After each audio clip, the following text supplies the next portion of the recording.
5 cosas que sucedieron después de que Jesús murió. Número 1. Hubo un terremoto, la creación respondió a la muerte de Jesús. Leemos que la tierra se sacudió y las rocas se partieron. La naturaleza misma se estremeció ante la muerte del Hijo de Dios. Según Mateo, la tierra tembló y las rocas se partieron. Esto implica que fue una reacción significativa de la tierra ante los eventos divinos en la cruz. Número 2. Las tumbas se abrieron. Mateo registra un incidente que no se encuentra en los otros evangelios. Las tumbas se abrieron y muchos cuerpos de santos, es decir, personas que habían muerto y se habían dormido, fueron resucitados. Después de su resurrección, salieron de las tumbas, entraron en la ciudad santa de Jerusalén y aparecieron ante muchas personas. Mateo 27, 52 al 53. Los terremotos pueden dañar las tumbas, ya que estaban talladas en piedra. La resurrección de los cuerpos solo puede atribuirse a la acción directa de Dios, lo que implica que Él está detrás del terremoto. Dado que Palestina se encuentra en una zona de falla geológica significativa, un terremoto no sería un evento inusual, pero combinado con la resurrección de los cuerpos, es un evento aún más notable. Lo que llevó a la apertura de las tumbas es otro testimonio significativo de la crucifixión de Jesús.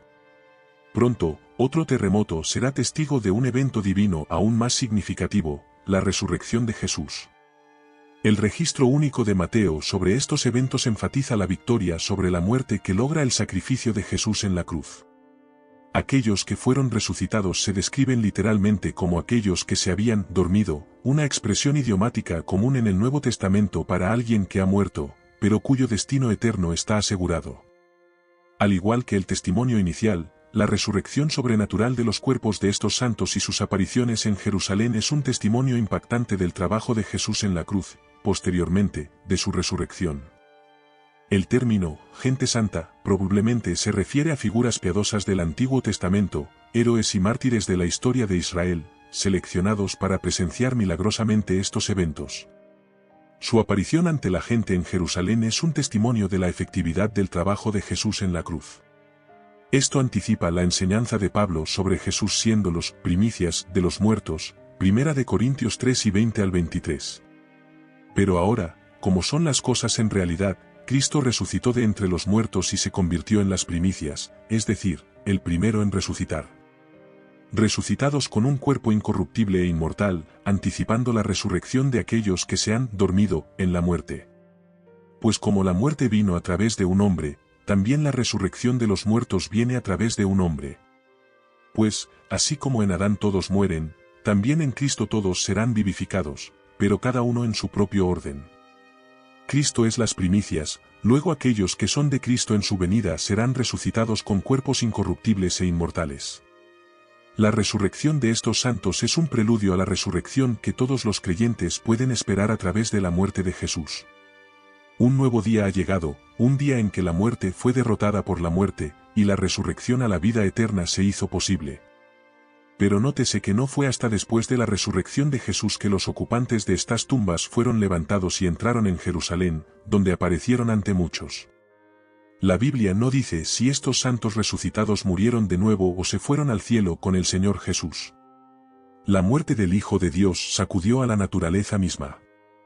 El popular predicador Charles Spurgeon afirmó que los corazones de los hombres no respondieron a los gritos agonizantes del Redentor que moría, pero las rocas respondieron, las rocas se partieron. No murió por las rocas, sin embargo, las rocas fueron más sensibles que los corazones de los hombres por quienes derramó su sangre. Es mejor entender que Mateo quiso que viéramos que el terremoto ocurrió el día en que Jesús fue crucificado, y luego, el día en que se reveló como resucitado. El poder de la nueva vida era tan fuerte que trajo de vuelta a algunos de los buenos que habían muerto. Este es uno de los pasajes más extraños del Evangelio de Mateo. Mateo no nos proporciona mucha información, y no aprendemos sobre este suceso de ninguna otra fuente. Número 3. El velo del templo se rasgó. Y Jesús clamó con una voz fuerte y dolorosa, y entregó su espíritu. En ese momento, el velo del templo se rasgó en dos partes, de arriba a abajo. La tierra tembló y las rocas se partieron. El velo que cubría el templo se rasgó en dos lugares. El velo era lo que separaba el área sagrada del templo de la parte más sagrada, el lugar santísimo. Este velo simbolizaba la separación entre Dios y el hombre. En Hechos 6:7 se menciona que muchos sacerdotes se convirtieron al cristianismo en los días de la iglesia primitiva. Es posible que el velo rasgado les haya demostrado la grandeza de la obra de Jesús. Hebreos 9:1-9 nos dice que, en el templo, un velo separaba el lugar santísimo, donde se encontraba la presencia de Dios, del resto del templo, donde se encontraban los hombres. Detrás del segundo velo se encontraba otro tabernáculo, llamado el lugar santísimo. El libro del Éxodo enseña que este velo grueso estaba hecho de materiales como azul, púrpura, escarlata y lino retorcido. Ahora, Cristo es nuestro sumo sacerdote superior, y como creyentes en su obra terminada, participamos de su sacerdocio superior. Podemos entrar en el lugar santísimo a través de él. Hebreos 10:19-20 dice que tenemos confianza para entrar en el lugar santísimo por la sangre de Jesús, por un camino nuevo y vivo que se abrió para nosotros a través del velo, que es su cuerpo. Al mirar esta escena, vemos una imagen de la carne de Jesús siendo desgarrada por nosotros, justo como Él estaba desgarrando el velo para nosotros. El libro de Hebreos nos proporciona una explicación detallada y gloriosa del profundo significado asociado con el velo. El velo que siempre colgaba en el templo servía como un recordatorio constante de que el pecado hace que los humanos sean indignos de estar en la presencia de Dios. El hecho de que la ofrenda por el pecado se presentara una vez al año, además de las muchas otras ofrendas que se presentaban diariamente, era una ilustración clara de la realidad de que el pecado realmente no podía ser expiado o erradicado por medio de simples sacrificios animales. Debido a lo que Jesucristo hizo en la cruz, las barreras que antes separaban a Dios y a la gente fueron destruidas, y ahora podemos acercarnos a Dios con confianza y osadía. Hebreos 4:14-16 dice, por lo tanto, sin fe tenemos un gran sumo sacerdote que ha pasado por los cielos, Jesús, el Hijo de Dios, mantengamos firme nuestra confesión de fe. Porque no tenemos un sumo sacerdote que no pueda compadecerse de nuestras debilidades, sino uno que ha sido tentado en todo de la misma manera que nosotros, pero sin pecado. ¿Quién ha sido tentado de todas maneras, al igual que nosotros, pero no pecó? Por lo tanto, acerquémonos al trono de la gracia con confianza, para que podamos recibir misericordia y encontrar gracia para ayudarnos en nuestro momento de necesidad. El cuerpo de Jesús fue desgarrado y también el velo, cada uno simbolizando que ahora podemos acercarnos a Dios con audacia. Tenemos un sumo sacerdote que preside sobre los tribunales celestiales para asegurarse de que el creyente tenga acceso completo. En el momento en que Cristo murió, la pesada cortina tejida que separaba las dos salas principales del templo se desgarró por una mano invisible de arriba a abajo. La muerte del Hijo de Dios también estuvo acompañada de terremotos masivos en el mundo natural, como si hubiera una conexión emocional entre la creación inanimada y el que la creó. 4. Hubo oscuridad sobre toda la tierra. Mateo 27:45 dice, desde la hora sexta hasta la hora novena, hubo oscuridad sobre toda la tierra. La oscuridad era tan densa que parecía que el sol se había puesto a mediodía y la tierra se había oscurecido en pleno día. Con frecuencia, se le pedía a Cristo que diera un signo desde el cielo, y ahora lo tenían, pero de tal manera que significaba la ceguera de su corazón. En este punto de la tarde, sería el mediodía y la oscuridad continuaría hasta la hora novena, que sería las 3. Esta oscuridad sobrenatural apareció cuando el sol estaba en su punto más brillante, ya que la luna estaba llena. No pudo haber sido creada por un eclipse, ya que no puede interponerse entre la tierra y el sol cuando está llena. La intervención rápida de Dios no solo trajo esta oscuridad, sino que también demostró su poder. La oscuridad que ocurrió en un momento tan crítico puede significar varias cosas. Primero, la oscuridad se asociaba en la antigüedad con el luto. También se asociaba con la muerte de grandes hombres. Tanto los lectores gentiles como judíos podían entender la oscuridad como un signo cósmico que acompañaba la muerte de un rey. Además, la oscuridad era un signo del juicio de Dios. Los sepulcros se abrieron y muchos cuerpos de los santos, el pueblo de Dios que había muerto, fueron resucitados. Después de su resurrección, salieron de los sepulcros, entraron en la ciudad santa de Jerusalén y aparecieron ante muchos. Mateo 27:52-53. Número 5. El soldado que supervisaba la ejecución se dio cuenta de que Jesús era inocente. Ahora, el centurión y los que estaban con él, custodiando a Jesús, vieron el terremoto y las cosas que estaban sucediendo, se llenaron de miedo y asombro, y dijeron, verdaderamente, este era el Hijo de Dios. Mateo 27, 54. Era el trabajo de un centurión asegurarse de que la crucifixión se llevara a cabo correctamente y sin complicaciones. Era generalmente el encargado de un grupo de 100 soldados en el momento de una crucifixión. Era un soldado profesional cuya valentía e inteligencia le habían ayudado a ascender en el rango. Era un soldado de la más alta categoría, y necesitaba ser tanto frío como eficiente para tener éxito en esta posición. Este hombre tenía que seguir las órdenes de sus superiores. La escena en la crucifixión de Jesús fue tan notable que incluso un centurión romano endurecido reconoció que este era el Hijo de Dios. Esta realización significaba que Jesús era inocente del crimen por el que estaba en la cruz. El centurión debió haber tenido una mezcla de emociones. Acababa de darse cuenta de que había supervisado la crucifixión de un hombre inocente. Estas no eran las palabras susurradas de un recluta asustado o las palabras temblorosas de un conscripto fácilmente manipulable. Eran las conclusiones alcanzadas por un veterano experimentado, un hombre que había visto sufrir a innumerables hombres y era responsable de llevarlos a la muerte. Este centurión estaba bien al tanto de la fuerte condena de los líderes religiosos judíos que habían puesto a Jesús en la cruz por blasfemia. Su comandante en jefe, Poncio Pilato, había confirmado la condena de Jesús por hacer esta afirmación, pero él rechaza la condena y declara la afirmación de Jesús. ¿Por qué? Porque los argumentos a favor de Cristo eran abrumadores. Aunque sin duda había supervisado muchas crucifixiones, esta ejecución fue diferente. ¿Qué vio? Varios escenarios de los eventos del juicio y crucifixión de Jesús se combinaron en una sola imagen. Podría haber sido una declaración contundente.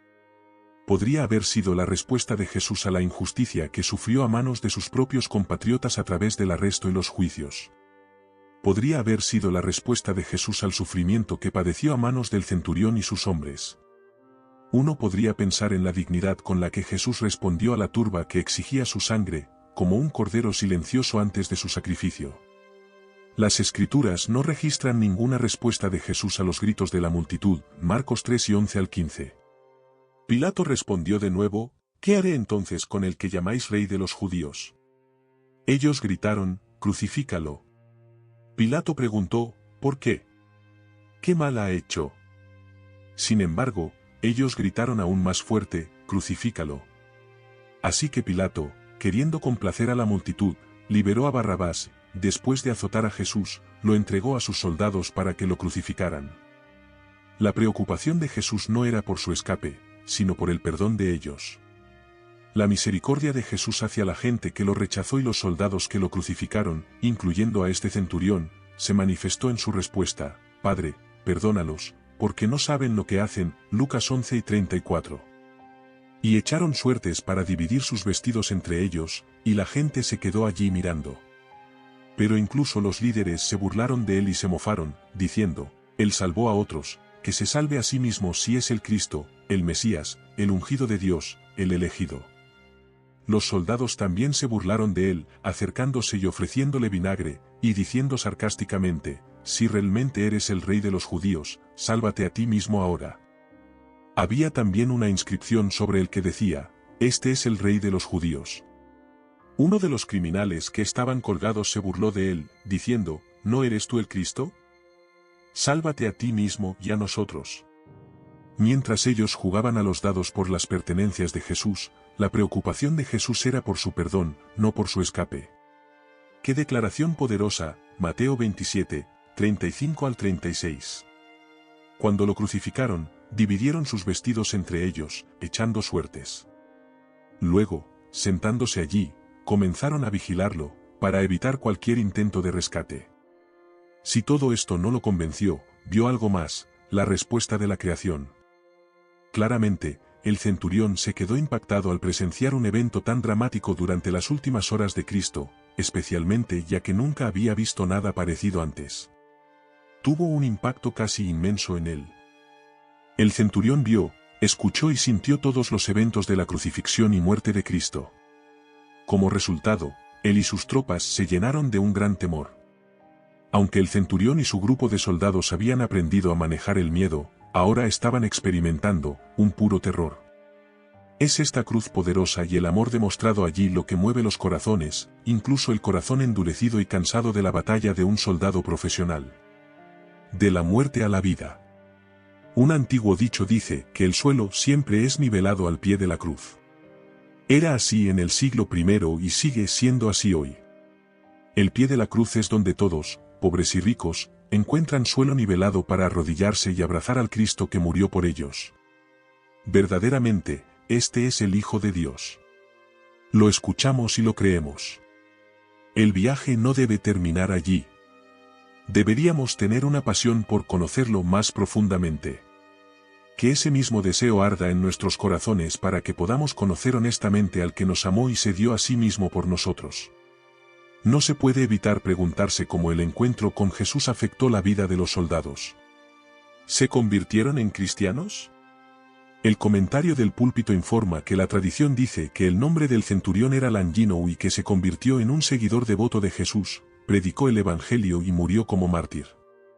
Esto es solo tradición, no sabemos si sucedió, pero sí sabemos que la verdad tiene una forma de quedarse en el corazón de una persona. La cruz de Jesús tiene el poder de cambiar al individuo. El centurión comenzó como un oficial romano supervisando una crucifixión, pero terminó el día reconociendo que Jesús era el Hijo de Dios.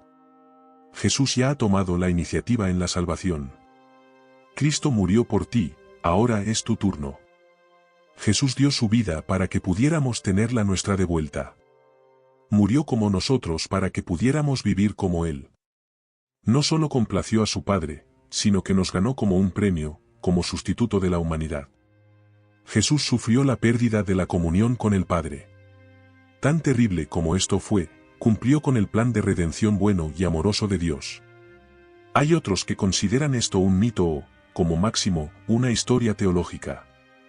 Estos son eventos únicos que testifican uniformemente sobre los actos únicos de Dios en la historia humana. Son testimonios sobrenaturales extraordinarios que confirman la verdad del Evangelio y la realidad transformadora del amor de Cristo. Si este contenido fue valioso para ti, te pido que me apoyes con tu suscripción para que no te pierdas ninguno de nuestros próximos vídeos. Juntos podemos iluminar más mentes y ampliar nuestra comprensión. Gracias por estar aquí y que Dios te bendiga.